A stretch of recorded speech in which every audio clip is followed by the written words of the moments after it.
Lepo pozdravljeni na tretjo adventno nedeljo.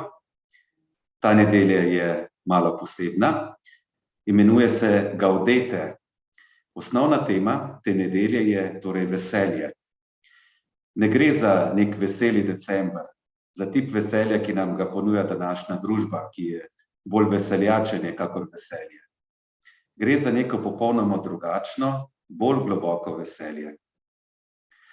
Pa se boste mogoče vprašali, kako bi danes sploh govorili o veselju, ko pa je toliko enih težkih stvari, enih težkih osebnih in družbenih izzivov. Pa si poglejmo dva primera.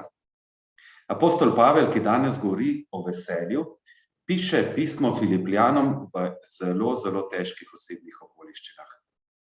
On sam je v ječi, v temni gnili ječi, ne ve, kakšna bo njegova usoda, in on takrat piše o veselju. Potem tudi določeni terapevti, Viktor Frankl, kot Jud je bil zaprt v nemškem taborišču. In kaj on opazi?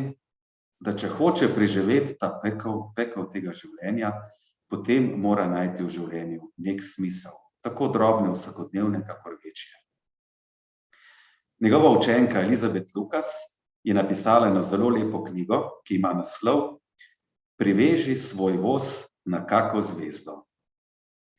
Ko se življenje, voz našega življenja pogreza v blato, takrat moramo pogledati kvišku in svetla zvezda nas potegne iz tega blata.